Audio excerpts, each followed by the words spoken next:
حلقتنا اليوم اللي ما يشوفها عمره خسارة. يا كل الهلا بكل متابعيني.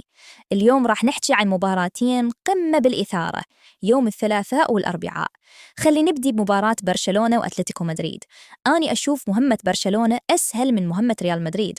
برشلونة راح يدخل مباراة أتلتيكو بمعنويات عالية بعد فوزه برباعية، وتقريباً حسم موضوع الليغا.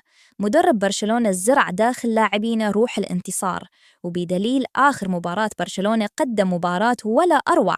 خلينا نحكي بالتفاصيل والتشكيلة اللي أتمناها لبرشلونة. الدفاع هي أكبر مشكلة حالياً، لأن عندنا كوبارسي راح يغيب بسبب الكرت الأحمر، وأكو شك بغياب أيضاً جيرارد مارتن. خط الدفاع هي أكثر شيء خوفني من برشلونة بصراحة. أروخو هم ما أخاف منه. خط الدفاع الحكي بيني وبينكم مقلق ويخوف كلش. عندنا هسه خط الوسط والهجوم أحسن بهواية.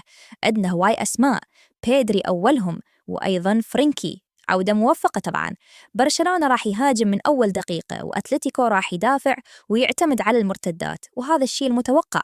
مو صعب على برشلونة ويقدرون يفوزون بالخمسة، بس أتلتيكو فريق تحسه نحس جداً. ويا ريال ويا برشلونة تحسهم يصيرون فريق ثاني ويقدمون مستويات حلوة. المهم حتى ما أطولها عليكم، أنا أتوقعها ثلاثية إن شاء الله لبرشلونة.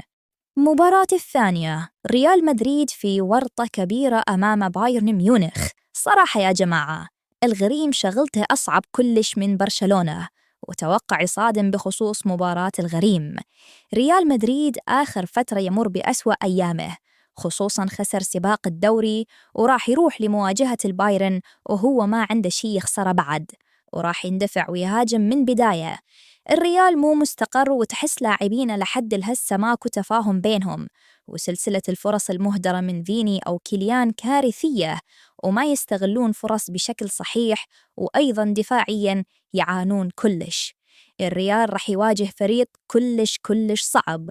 بايرن ميونخ يمر بأحسن أيامه، مستقر جداً وإلى أفضلية الجمهور والأرض. أنا ما أقلل من ريال مدريد كاسم مرعب لكل الأندية، بس صراحة الريال راح تصير وياه كارثية إذا دخلوا بنفس الأسلوب ولعب مع بايرن. صراحة أتوقع فوز بايرن ميونخ بفارق 3 أهداف، وفي أفضل أحوال الريال راح يطلعون بتعادل.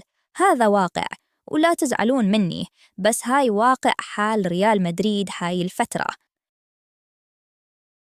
وبالنهاية يا حبايبي، أتمنى كانت الحلقة خفيفة ولطيفة على قلوبكم. أتمنى تشتركون في قناتي وتشوفوني تعليقاتكم الحلوة. وسلام يا أحلى ناس.